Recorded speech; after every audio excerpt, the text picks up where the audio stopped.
नमस्कार, programme health time देख रहे सभी दर्शकों का स्वागत है। मैं हरविंदर हैरी।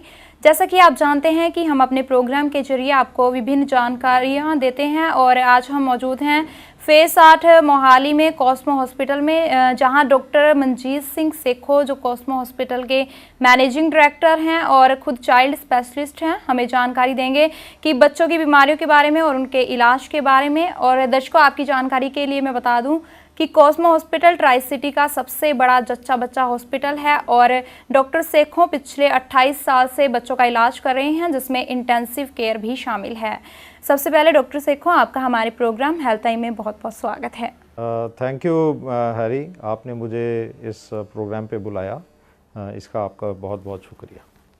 डॉक्टर साहब, हम सबसे पहले बात करेंगे इनफर्टिलिटी की। इनफर्टिलिटी की प्रॉब्लम है जो बहुत ज़्यादा बढ़ रही है, इसके पीछे क्या कारण है, इसके बारे में हमारे दर्शकों को जानकारी दें। इसके पीछे बहुत सारे कारण हैं। ये आपकी बात बिल्कुल ठीक है कि पिछले कुछ सालों से ये देखा जा रहा है कि स्टेडीली इनफर्टिलिटी का इंसिडेंस जो है वो बढ़ता जा रहा है। इनफर्टिलिटी का मतलब ये है कि एक कपल जो शादीशुदा हैं वो 1 साल से ज़्यादा ट्राई कर रहे हों बच्चा होने की और उनका वो ना कंसीव कर सकें, तो ये डेफिनेशन है इनफर्टिलिटी की। और इसमें ये देखा जा रहा है कि ये इंसिडेंस अब जैसे मैंने बताया काफ़ी बढ़ रहा है। इसका कारण ये भी हो सकता है कि आजकल स्ट्रेस लाइफ के बहुत ज़्यादा बढ़ गए हैं। कपल्स जो हैं दोनों काम करते हैं, दोनों बिज़ी रहते हैं। एज ऑफ मैरिज जो है वो काफ़ी बढ़ गई है। पहले जहाँ पे 21-22 साल के बच्चों की शादियाँ हो जाती थी, आजकल वो मतलब 28, 29, 30 तक चली जाती हैं। और जैसे इंसिडेंस एज का बढ़ता जाता है वैसे ही इनफर्टिलिटी भी बढ़ती जाती है। कुछ स्ट्रेस और एज से अलावा पोल्यूशन भी इसमें उसका भी हाथ है। और जैसे कि आजकल पोल्यूशन बढ़ती जा रही है तो उसमें स्पर्म काउंट, एग काउंट वगैरह ये सब कम होता जा रहा है और इससे आजकल बहुत सारे कपल्स को ये प्रॉब्लम फेस करनी पड़ रही है। डॉक्टर सेखो, ये तो बात हुई इनफर्टिलिटी की कि इनफर्टिलिटी क्या है, उसके क्या कारण हैं। अब जो लोग इस बीमारी से जूझ रहे हैं उनका इलाज किस तरह से किया जाता है जिससे वो इस बीमारी से छुटकारा पा सकें। इसमें सबसे पहले मैं अपने दर्शकों को ये कहना चाहूँगा कि अगर इस किस्म की समस्या किसी को है तो इसमें घबराने की कोई इतनी ज़्यादा बात नहीं है, क्योंकि समाज की तरफ से भी एक प्रेशर उन पे पड़ता है। लोग फैमिली के भी बार बार यही पूछते रहते हैं कि हाँ जी कोई अच्छी गुड न्यूज़ है, कोई ये है वो है जो भी है, जिससे उनका स्ट्रेस और भी बढ़ जाता है। आज के दिन में तकरीबन हर किस्म की इनफर्टिलिटी का इलाज है, तो वो इस चीज़ को मान के चलें कि इलाज उनका हो जाएगा और बच्चा उनको मतलब ऑलमोस्ट सर्टनली मिल ही जाएगा। तो इसमें इलाज में सबसे पहले तो एक अच्छे इनफर्टिलिटी सेंटर पे उनको जाना चाहिए, जहाँ पे उनके फिर बेसिक इन्वेस्टिगेशंस होंगे और ये पता लगाया जाएगा कि किस कारण से उस कपल के बच्चा नहीं हो रहा, और इन्वेस्टिगेशंस के बाद फिर इलाज शुरू होगा। डॉक्टर साहब, आपने हमें ये तो बता दिया कि किस तरह से इलाज किया जा सकता है। क्या किसी तरह की कोई खास केयर की इसमें ज़रूरत होती है, इसके बारे में भी हमारे दर्शकों को जानकारी दें। हाँ जी, इसमें बिल्कुल ख़ास केयर की ज़रूरत है।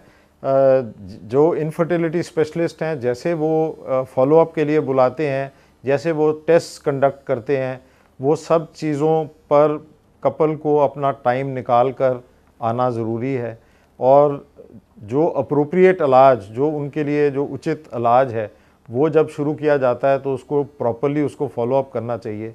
बहुत सारे कपल बहुत जल्दी में होते हैं, वो सोचते हैं कि शायद एक ही विज़िट के अंदर सब कुछ हो जाएगा, वो नहीं होता। ये आहिस्ता आहिस्ता पेशेंस वाला काम है और अल्टीमेटली इसके रिजल्ट्स जो हैं वो काफ़ी अच्छे हैं। डॉक्टर साहब, ये तो बात हुई कि कपल्स को किन बातों का ध्यान रखना चाहिए, लेकिन अगर हम बात करें प्रेग्नेंट लेडीज़ की जो बच्चा कंसीव कर चुकी हैं, उनको किन बातों का ध्यान रखना चाहिए, इसके बारे में भी हमारे दर्शकों को जानकारी दें। वैसे तो कोई भी लेडी जो कंसीव कर चुकी है उसको अपना ख़ास ख्याल रखना बहुत ज़रूरी है। उसको अपनी डाइट का ख्याल, इम्यूनाइजेशन का ख्याल, रेगुलर चेकअप का ख्याल, ये सभी रखना चाहिए। जैसे जैसे उन्हें बुलाया जाता है, उनकी गायनेकोलॉजिस्ट बुलाती हैं, वो टाइम से उनको पहुंचना चाहिए, अपने टेस्ट सारे कराने चाहिए। पर जो बच्चे कंसीव हुए हैं थ्रू ट्रीटमेंट ऑफ इनफर्टिलिटी, वो एक ख़ास कैटेगरी के अंदर पहुंचते हैं, आते हैं, उनको हाई रिस्क प्रेगनेंसी में गिना जाता है, क्योंकि आमतौर पे इन केसेस के अंदर मदर की एज भी कुछ थोड़ी ज़्यादा होती है और बच्चा जो है उसका कंसीव आईवीएफ की वजह से करना या किसी और इनफर्टिलिटी की ट्रीटमेंट से करना मीन्स कि वो बड़ा प्रेशस प्रेगनेंसी है, बड़ी मुश्किल से कंसीव हुई है, तो उनमें तो ख़ास ही ज़्यादा ख्याल रखना जो है वो इम्पॉर्टेंट है। जी बिल्कुल दर्शकों, अगर आप प्रेग्नेंट हैं और बच्चा कंसीव कर चुके हैं, उसके बाद डॉक्टर की सलाह के अनुसार जो जैसा उन्होंने बताया है उस रूल्स को जरूर फॉलो करिए ताकि आप एक हेल्दी बच्चा पा सकें। आपकी जानकारी के लिए मैं बता दूं कि डॉक्टर सेखों लगातार हमारे साथ बने हुए हैं, जो हमें इनफर्टिलिटी, प्रेगनेंसी और बच्चों की बीमारियों के बारे में बहुत बढ़िया जानकारी दे रहे हैं। अगर आप उनसे संपर्क करना चाहते हैं या फिर उनसे मिलना चाहते हैं, उनका फ़ोन नंबर और उनके अस्पताल का पता लगातार टीवी स्क्रीन पर फ्लैश हो रहा है।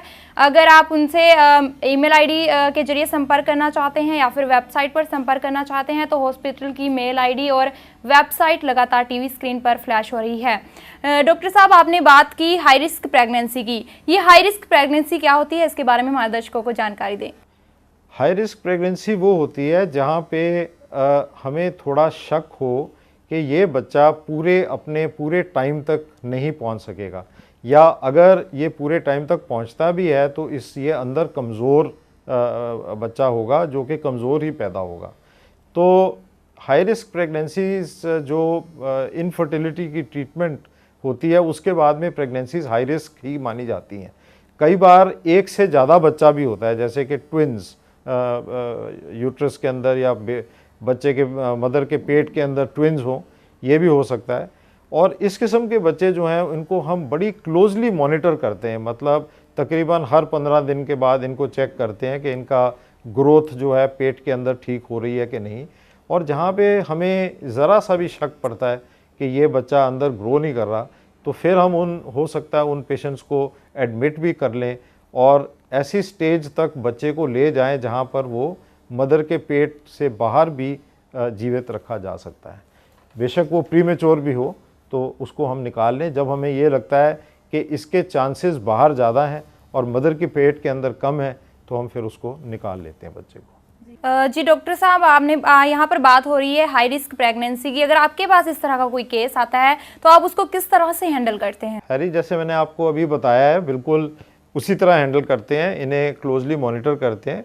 और अगर इस किस्म की स्थिति आ जाए कि बच्चे को हमें डिलीवर करना पड़ जाए और वो प्रीमेच्योर है, तो फिर हमारे पास न्यूनेटल इंटेंसिव केयर यूनिट है, जो कि एक बहुत एडवांस्ड फैसिलिटी अवेलेबल है, जिसमें वेंटिलेटर्स, इंक्यूबेटर और हर किस्म की मॉनिटरिंग इक्विपमेंट होती है, जिसके सहायता से हम बच्चे को बचा लेते हैं, बचाने की कोशिश करते हैं।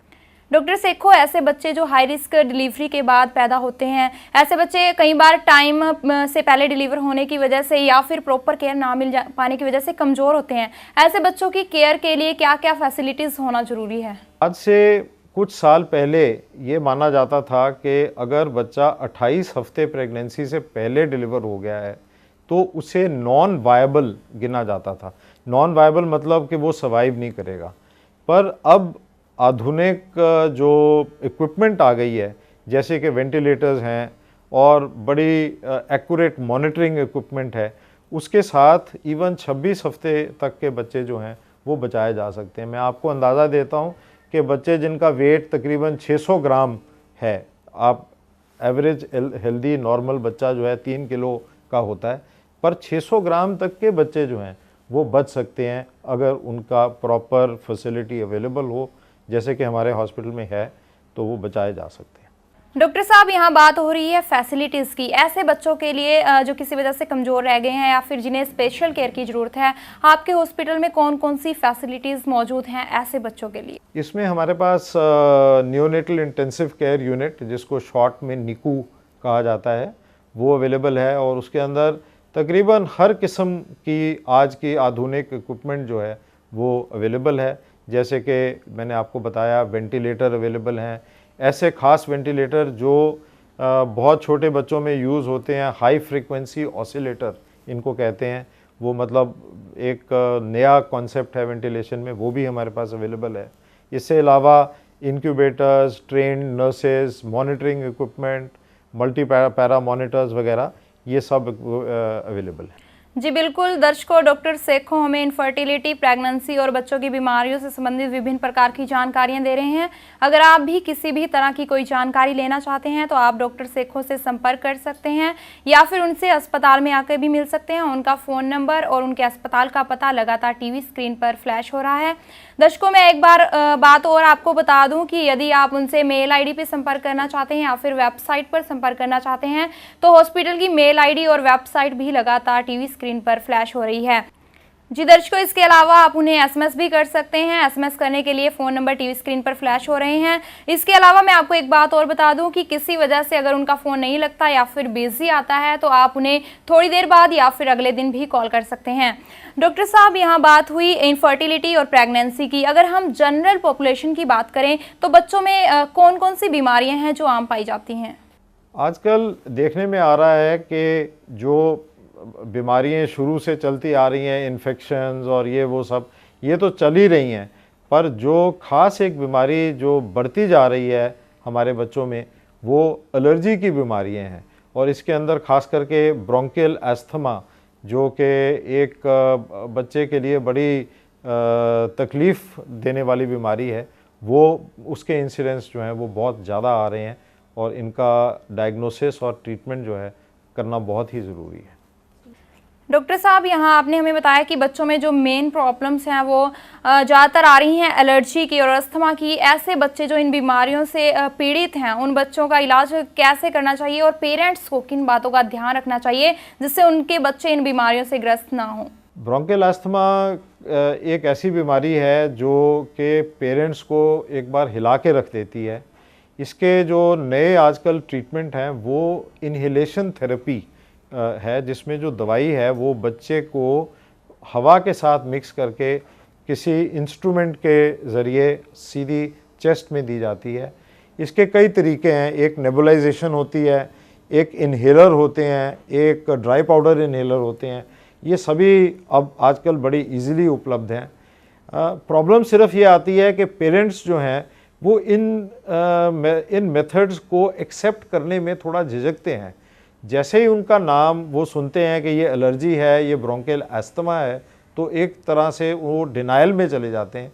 वो कहते हैं नहीं, हमारे बच्चे को ये वाली बीमारी नहीं हो सकती, और एज अ रिज़ल्ट वो गलत ट्रीटमेंट इधर उधर से लेते रहते हैं और फाइनली जाके बच्चे को नुकसान इस चीज़ का हो सकता है। डॉक्टर साहब, यहाँ बात की आपने इंस्ट्रूमेंट्स की जो बच्चे अस्थमा से पीड़ित हैं उनको किस तरह के इंस्ट्रूमेंट्स उनके इलाज के लिए यूज़ किए जाने चाहिए। तो आपके हॉस्पिटल में कौन कौन से इंस्ट्रूमेंट यूज़ किए जाते हैं बच्चों के इलाज के लिए? जब मैं इंस्ट्रूमेंट्स की बात कर रहा हूँ तो ये बहुत ही साधारण और सिंपल किस्म के इंस्ट्रूमेंट्स हैं जो कि केमिस्ट से भी मिल जाते हैं। तो जिसकी मैंने बात की है नेबुलाइज़र, ये एक छोटी सी मशीन है जो कि पानी को या लिक्विड को वेपर में कन्वर्ट करती है, और ये आम हमारे अस्पतालों में तो है ही है, पर आम केमिस्ट के पास भी मिल जाती है। तो जिस फैमिली में कोई भी इस बीमारी से, ब्रोंकियल एस्थमा से पीड़ित हो, वो अपनी मशीन ले सकते हैं, कोई ज़्यादा एक्सपेंसिव नहीं होती। इसी तरह से इन्हेलर जो है तकरीबन दर्शकों ने सबने देखे होंगे, जो कि मतलब पफ टाइप ऑफ इन्हेलर होते हैं। एक बार दबाने से उसमें से दवाई निकलती है जो कि सीधी चेस्ट में जाती है।